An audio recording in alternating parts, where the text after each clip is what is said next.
یہ ہے وہ کتاب جس میں کوئی شک نہیں، جس کے کتاب الہی ہونے میں کسی شک و شبے کی گنجائش نہیں۔ ہدی للمتقین، اس پر میں تعارف قرآن مجید کے ضمن میں گفتگو کر چکا ہوں۔ یہ ہدایت ہے، رہنمائی ہے۔ سورہ فاتحہ میں لفظ آ چکا اہدنا الصراط المستقیم، ہم ہدایت کی درخواست کرتے ہیں، یا جیسا کہ میں تفصیلاً عرض کر چکا ہوں سورہ فاتحہ کے ضمن میں کہ ایک سلیم الفطرت سلیم العقل انسان ایمان کے بنیادی حقائق تک تو خود پہنچ جاتا ہے۔ اس میں یہ کہ بہرحال ضرورت ہوتی ہے یقین کی گہرائی کی، وہ انبیاء اور رسولوں کے بغیر ممکن نہیں، یا اس میں تفصیلات کا رنگ جو ہے اس خاکے میں یہ بھی انبیاء اور رسول کے ذریعے ہی سے بھرا جا سکتا ہے۔ لیکن بنیادی طور پر جو ایمان کے حقائق ہیں، اللہ تعالیٰ اور اس کی توحید کہ وہ خالق ہے، مالک ہے، رب ہے، تنہا ہے، تمام صفات کمال اس کی ذات میں بتمام و کمال موجود ہے، سبوح ہے، قدوس ہے، حمید ہے، غنی ہے، اور یہ کہ انسانی اعمال ضائع ہونے والی چیزیں نہیں ہیں، مکافات عمل مجازات اس کا ظہور ہو کر رہے گا۔ وہ دو چیزیں کہ جو حضرت لقمان کے نصاحے میں آئیں، گویا کہ یہ چیزیں تو وہ ہیں کہ جو بغیر وحی کے، بغیر نبوت و رسالت کے بھی سلیم العقل انسان، سلیم فطرت انسان یہاں تک پہنچ جاتا ہے۔ البتہ اس سے آگے وہ محتاج ہے، محسوس کرتا ہے کہ مجھے ضرورت ہے تفصیلی ہدایت زندگی میں۔ یہ جو ہر قدم پر دو راہے تراہے چوراہے آتے ہیں، ان میں کہیں غلط موڑ نہ مڑ جاؤں، اور وہ کیفیت نہ ہو جائے کہ یک لحظہ غافل گشتم و صد سالہ راہم دور شد، ذرا سا غلط موڑ انسان مڑ جائے تو پھر وہ اس کی گمراہی جو ہے بڑھتی چلی جاتی ہے۔ تو عملی طور پر زندگی گزارنے کے طور اور طریقوں، کدھر جاؤں کدھر نہ جاؤں، کیا کروں کیا نہ کروں، خاص طور پر یہ کہ اجتماعیات انسانیہ میں توازن کیسے پیدا کیا جائے، فرد اور اجتماعیت کے مابین حقوق و فرائض کا توازن کیا ہو، مرد اور عورت کے حقوق و فرائض کے مابین توازن اور اعتدال کی شکل کیا ہو، عدل بھی ہو، انصاف بھی ہو، اعتدال بھی ہو، توازن بھی ہو۔ اسی طرح سرمایہ اور محنت کے درمیان توازن اور اعتدال اور عدل جو ہے کیسے ہو، یہاں انسان محسوس کرتا ہے اپنی احتیاج اور ضرورت، اور اس کے لیے وہ درخواست کرتا ہے اہدنا الصراط المستقیم۔ تو در حقیقت اسی کے لیے یہ قرآن نازل ہوا، گویا کہ اس دعا کا جواب ہے جو یہاں سے شروع ہو رہا ہے، الف لام میم ذالک الکتاب لا ریب فیہ ھدی للمتقین۔ اسی ضمن میں یہ بات بھی عرض کی جا چکی ہے کہ متقی شخص جو ہے وہ کون ہے؟ جس کے اندر کے اخلاقی حس موجود ہے۔ انسان کی فطرت کی صحت جو ہے اس کی علامت ایک طرف جذبہ شکر اور جذبہ رحم، یہ رحم اور شکر در حقیقت ایک ہی جذبے کے دو رخ ہیں۔ اگر کسی نے آپ کے ساتھ بھلائی کی ہے تو آپ کے اندر سے جذبہ تشکر، جذبہ شکر ابھرنا چاہیے۔ اگر کسی کو آپ تکلیف میں اور احتیاج میں مبتلا دیکھتے ہیں تو آپ کے اندر جذبہ رحم پیدا ہونا چاہیے۔ یہ دونوں در حقیقت ایک ہی تصویر کے دو رخ ہیں۔ اگر فطرت انسانی اپنی صحت پر اور سلامتی پر برقرار ہے تو یہ کیفیت پیدا ہونا لازمی۔ اور دوسری اس کی ڈائمنشن، صحت فطرت کی علامت اور اس کا ثبوت اور اس کا مظہر، انسان میں نیکی اور بدی کی تمیز موجود ہو، گویا کہ اخلاقی حس اس کی بیدار ہو، اور نیکی کی طرف رغبت پائی جائے اور بدی سے ایک نفرت، ایک گونا نفرت، چاہے مجبوراً یا یہ کہ کسی درجے میں وقتی طور پر حالات سے متاثر ہو کر کوئی غلط کام کر بیٹھے، لیکن یہ کہ اس کو یہ احساس رہے کہ یہ غلط کام ہے جو میں کر رہا ہوں اور یہ میں نے اچھا نہیں کیا ہے، گویا کہ ضمیر مردہ نہ ہو گیا ہو، ضمیر زندہ ہو۔ اور یہی کیفیت ہے جو تقویٰ کا نقطہ آغاز ہے۔ اصل میں یہ جو دو رکوع ہیں اس سورہ بقرہ کے، جن کے بارے میں کل میں عرض کر چکا ہوں کہ یہ تمہیدی نوعیت کے ہیں، ان کے ضمن میں خاص طور پر نوٹ کر لیجئے کہ میں نے تعویل عام اور تعویل خاص، یہ دو اصطلاحات ہیں جو تمہیدی گفتگو تھی تعارف قرآن کے بارے میں، اس کے ضمن میں ان اصطلاحات کی تشریح میں نے کی تھی کہ قرآن حکیم ایک خاص وقت میں، ایک خاص ٹائم اینڈ سپیس کمپلیکس میں نازل ہوا ہے۔ یوں سمجھیے کہ 610 سے لے کر سن عیسوی 610 سے اور 632 تک کا یہ تو ہے وقت کا زمانہ ہے کہ جس میں قرآن نازل ہوا۔ پھر یہ کہ اس کے جغرافیائی اور وہ جو معاملات ہیں کہ کہاں نازل ہوا، حجاز میں نازل ہوا، اکثر و بیشتر حجاز میں نازل ہوا، اس لیے کہ مکہ مکرمہ بھی حجاز میں ہے، اور مکی دور میں آپ کے جو سفر ہوئے وہ سب کے سب حجاز میں تھے، طائف بھی حجاز کا شہر ہے، پھر ہجرت فرما کر آپ مدینہ تشریف لے گئے، وہ بھی حجاز کا شہر ہے، تو مکی صورتیں، مدنی صورتیں. پھر سفر آپ نے کیے ہیں جو جنگ کے سلسلے میں، مختلف غزوات کے سلسلے میں، وہ تقریباً سب کے سب حجاز میں ہیں. سب سے طویل سفر آپ کا جو ہے غزوہ تبوک کے لیے، وہ بھی حجاز کا سرا کہا جا سکتا ہے. تو قرآن نازل ہوا 610 سے 632 تک کے درمیانی عرصے میں، اور حجاز میں نازل ہوا. اب وہاں ایک قوم تھی، اس قوم کے کچھ عقائد تھے، نظریات تھے، اس کی کچھ اخلاقی حالت تھی، اس کی کچھ ثقافتی اور اجتماعی اور تہذیبی کیفیات تھیں. یہ بھی ایک خاص پس منظر ہے جس میں قرآن نازل ہو رہا ہے، اس لیے کہ وہ لوگ اس کے اولین مخاطب ہیں. اسی طریقے سے جو آیات نازل ہوئی ہیں مختلف مواقع پر اور صورتیں، ان کا پھر ایک واقعاتی پس منظر بھی ہے. کب نازل ہوئی؟ اب یہ سورہ مبارکہ جیسے کہ کل میں وضاحت سے عرض کر چکا ہوں، یہ نازل ہوئی ہے مدینہ منورہ میں ہجرت کے بعد، ہجرت کے فوراً بعد سے لے کر غزوہ بدر سے متصلاً قبل تک. استثناءات ہیں، بعض آیات ہیں کہ جو پہلے یا بعد میں نازل ہوئی، لیکن یہ کہ اکثر و بیشتر زیادہ سے زیادہ 5-6 آیات ایسی نکلے گی پوری سورہ مبارکہ میں کہ جو اس عرصے سے باہر ہوں، ورنہ یہ کہ پوری سورت جو ہے اس عرصے میں نازل ہوئی. اب اس وقت جب یہ آیات نازل ہو رہی ہیں تو اس کا ایک خاص کانٹیکسٹ ہے، یہ ہے تعویل خاص. اس کانٹیکسٹ میں رکھ کر سمجھنا، غور و فکر کرنا کہ اس وقت ان کا کیا مفہوم واضح ہوا، کیا سمجھا گیا. جنہوں نے پہلی مرتبہ یہ آیات سنی محمد الرسول اللہ صلی اللہ علیہ وسلم کی زبان مبارک سے، انہوں نے کیا سمجھا. بسا اوقات آیات میں گویا کہ انگلی تو بہرحال نہیں اٹھائی جاتی، لیکن گویا کہ انگلی اٹھا کر اشارہ کر دیا جاتا ہے، ایک روح سخن ہے، اشارہ ہے گفتگو میں. لیکن یہ کہ دوسری طرف یہی کلام پاک ہے جو ابدی ہدایت اس کے اندر ہے، ہمیشہ ہمیش کے لیے ہدایت ہے. یہ صرف اس دور کے لوگوں کے لیے نازل نہیں ہوا، اس خاص علاقے کے لوگوں کے لیے نازل نہیں ہوا، بلکہ یہ تو پوری نوع انسانی کی ہدایت کے لیے نازل ہوا، ابد الآباد تک کے لیے، تا قیام قیامت تمام انسانوں کی ضروریات اس کو پورا کرنی ہے. اس کے اعتبار سے یہ ہے الاعتبار لعموم اللفظ لا لخصوص السبب. یہ اصول ہے کہ جب قرآن مجید پر غور کیا جائے گا تو تعویل عام جب کی جائے گی تو الفاظ کے عموم پر نگاہ ہوگی. اگر اسے اس کے تاریخی پس منظر سے کاٹ بھی دیا جائے، فرض کیجئے کسی کو نہیں معلوم ہے کہ اس کا تاریخی پس منظر کیا ہے ان آیات کا یا اس صورت کا، تب بھی تو بہرحال یہ الفاظ ہے، الفاظ کے معنی ہے. ان الفاظ کا جو عموم ہے معنی کے اعتبار سے، اس کو سامنے رکھ کر غور کیا جائے تو یہ تعویل عام ہوگی.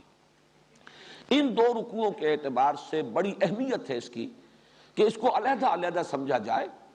تعویل خاص کے حوالے سے اس کا مفہوم کیا ہے اور تعویل عام کے حوالے سے اس کا مفہوم کیا ہوگا. اس لیے کہ یہاں اب جن متقیوں کا ذکر ہو رہا ہے، اس لیے کہ میں کل عرض کر چکا ہوں 3 گروہوں کو علیحدہ علیحدہ اللہ تعالیٰ نے نمایاں کر دیا ہے، ممیز کر دیا ہے. ایک وہ لوگ ہیں جو اس قرآن کی سے ہدایت پا سکتے ہیں یا جنہوں نے اس قرآن سے ہدایت پائی ہے. اس لیے کہ یہاں آپ دیکھیں گے کہ پہلی 5 آیات جو ہیں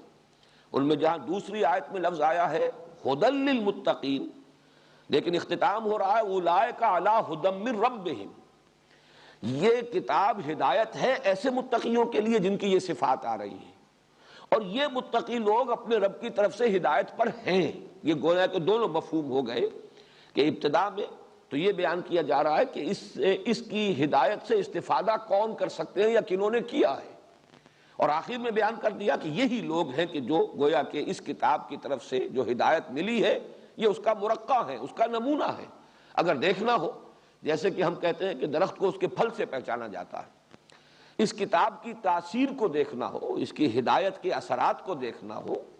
اس کی جو کیمیا گری ہے اس کا مشاہدہ کرنا ہو تو دیکھ لو.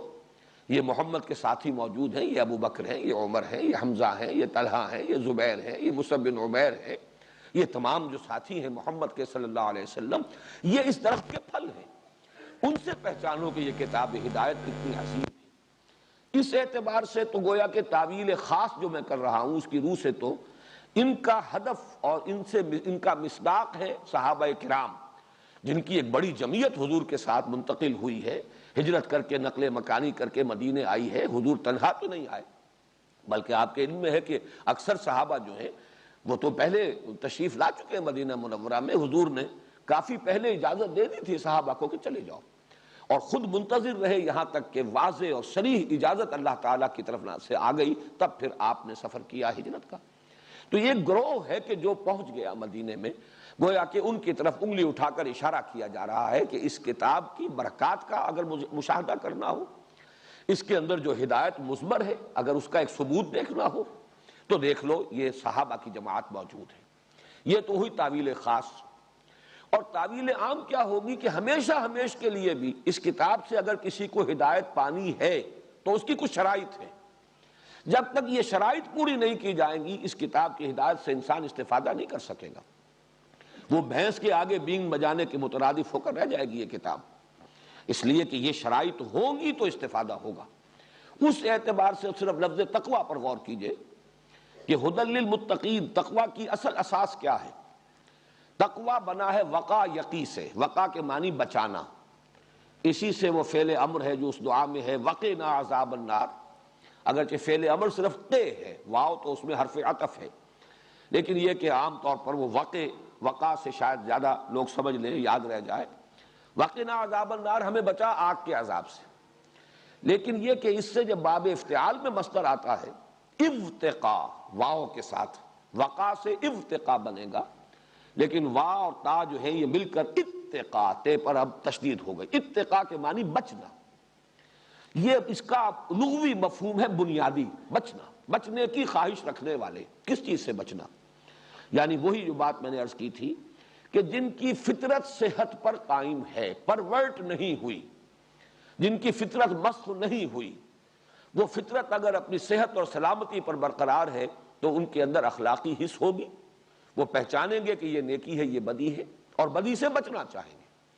یہ جن کے اندر جذبہ ہے گویا کہ وہ طالب ہدایت ہے، انہیں ہے کہ جس کو کہ فائدہ پہنچائے گی یہ اس قرآن مجید کی ہدایت، ھدی للمتقین۔ اور اسی کا اگر تقابل آپ کریں آگے چل کر اسی سورہ مبارکہ میں جہاں رمضان مبارک کا ذکر آیا ہے، شہر رمضان الذی انزل فیہ القرآن ھدی للناس وبینات من الھدی والفرقان، تو وہاں ھدی للناس، تمام لوگوں کے لیے ہدایت۔ اور کل جو میں نے آپ کو سنائی تھی سورہ آل عمران کے آغاز میں بھی ھدی للناس، تمام لوگوں کے لیے ہدایت۔ اب ان دونوں میں بھی بلکہ مجھے یاد آ گیا کہ ستیارتھ پرکاش نامی ایک کتاب لکھی گئی تھی، اب آج سے یہ 60-70 سال قبل کی بات ہے، وہ سوامی کہلاتے ہیں ہندوؤں کے، دیانند سرسوتی، ان کا جو 14واں باب تھا اس کتاب کا، اس میں قرآن مجید پر اعتراضات تھے۔ ان میں سے ایک اعتراض بڑا یہ تھا کہ عجیب کتاب ہے، ھدی للمتقین، متقیوں کے لیے ہدایت، تو متقی تو پہلے ہی پرہیزگار ہیں، خدا ترس ہیں، نیک ہیں، تقوی کے معنی یہ ہے متقی انسان، اب اسے ہدایت کی کیا ضرورت ہے؟ ہدایت کی ضرورت ہے گمراہوں کو، بھٹکے ہوئوں کو، جو کہیں تلاش حق میں ابھی سرگرداں ہوں ان کو۔ یہ ھدی للمتقین، پہلے ہی سے تقوی کسی کے پاس ہے تو اسے ہدایت کی ضرورت کیا ہے؟ تب اس کو سمجھ لیجئے کہ اس تقوی کا اصل میں یہ کتنا براڈ سپیکٹرم ہے۔ متقی کے معنی ہوں گے جس میں اخلاقی حس برقرار ہے، اور یہ اخلاقی حس کا برقرار ہونا، نیکی اور بدی میں تمیز، یہ گویا کہ اس کی صحت فطرت کی علامت ہے۔ لیکن یہاں سے آگے چلیے، جس میں یہ حس ہے وہ بدی سے بچے گا، پھر اس سے آگے بڑھ کر اس نے اپنے رب کو اگر پہچان لیا ہے، وہ اگر اللہ کی کتاب سے واقف ہے تو اب اس پر عمل کرے گا، اور تقوی، اور اب اس کی زندگی کے اندر تقوی پیدا ہو جائے گا۔ ایک ایسا شخص جو اللہ تعالیٰ کے احکام کو توڑنے سے بچتا ہو، جو اللہ کے عذاب سے، اس کی سزا سے بچنے کے لیے کوشاں ہو، یہ متقی اب بن گیا اصطلاحی معنی میں متقی۔ اس لیے کہ اصطلاحی معنی میں متقی وہ شخص ہے جو پرہیزگار ہے، بدی سے بچتا ہے، گناہوں سے بچتا ہے، اللہ کے احکام کو توڑنے سے بچتا ہے، اس کے احکام پر عمل پیرا ہے، اور لرزاں ترساں رہتا ہے، عذاب جہنم سے بچنا چاہتا ہے، آخرت کے عذاب سے اپنے آپ کو بچانا چاہتا ہے، وہ متقی ہے۔ لیکن یہ کہ متقی کا جو لغوی مفہوم ہے وہ یہ کہ جس کے اندر اخلاقی حس بیدار ہے، جو نیکی اور بدی میں تمیز کرتا ہے۔ اس اعتبار سے گویا کہ جس میں یہ بھی نہیں ہے، ہم کہہ سکتے ہیں کہ اس کے آگے تو ایسے ہی ہے جیسے اندھے کے سامنے آپ نے ہیرے بکھیر دیے، وہ نہیں دیکھ سکتا کہ ان میں کیا فرق ہے، ہیرے میں اور کسی کانچ کے ٹکڑے کے اندر کوئی فرق اسے معلوم نہیں۔ اسی طریقے سے جیسے میں نے ابھی کہا تھا کہ بھینس کے آگے بین بجائی جائے، اسے کیا پتا ہے کہ یہ کیا ہے جو میرے سامنے کیا جا رہا ہے۔ اسی طریقے سے جس میں یہ حس ہی نہیں، یا اس سے بھی زیادہ عمدہ ایک تشبیہ موجود ہے، جس شخص کو سرے سے بھوک ہی نہیں، بہترین کھانے رکھ دیجیے اس کے سامنے، ظاہر بات ہے اس کی طرف رغبت ہوگی نہیں، ہاتھ بڑھائے گا ہی نہیں، اس لیے کہ بھوک ہی نہیں۔ بعض بیماریوں میں جہاں بھوک مر جاتی ہے، کیسے آپ نے دیکھا ہے کہ بچوں کے لیے مائیں خوش آمدیں کرتی ہیں کہ یہ لے لو، یہ لے لو، یہ کھا لو، کسی شے کی طرف بچہ جو ہے رخ کرنے کو تیار نہیں۔ تو جس میں طلب ہی نہیں ہے، اعلیٰ سے اعلیٰ شے اس کے سامنے رکھ دیجئے، وہ اس کی طرف رغبت نہیں ہوگی، وہ متوجہ نہیں ہوگا۔ اس اعتبار سے ھدی للمتقین، یہ گویا کہ اگر ابتدائی لغوی مفہوم ہو تو یہ تعویل عام ہے۔ قرآن سے ہدایت کی شرط لازم یہ ہے کہ انسان کے اندر نیکی اور بدی کی تمیز موجود ہو اور اس کے اندر بدی سے بچنے کا ایک جذبہ پایا جائے۔ اگر یہ طلب ہے تو قرآن مجید کی ہدایت سے استفادہ کر سکے گا، ورنہ نہیں۔ اور تعویل خاص کے اعتبار سے ھدی للمتقین، دیکھو یہ متقیوں کی جماعت، جیسے کہ ابھی میں نے نام گنوائے کبار صحابہ مہاجرین میں، وہ تو ظاہر بات ہے کہ حضور صلی اللہ علیہ وسلم کی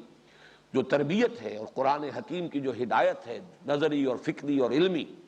اس کا سب سے بڑا ثبوت، اور 13 برس کی حضور کی تربیت اور تزکیہ جو ہے اس سے مستفید ہونے والے لوگوں کی ایک جماعت موجود تھی۔ یہ گلدستہ موجود ہے، سامنے دیکھ لو، ھدی للمتقین، یہ کتاب ہدایت ہے جس کی ہدایت کا مرقع، جس کی ہدایت کا مظہر، جس کی برکات کا ظہور ان اشخاص کی زندگیوں میں ہوا ہے جو تمہارے سامنے موجود ہے۔ یہ تعویل خاص، اور وہ پہلی جو ہے وہ تعویل عام، ھدی للمتقین۔ الف لام میم ذالک الکتاب لا ریب فیہ ھدی للمتقین۔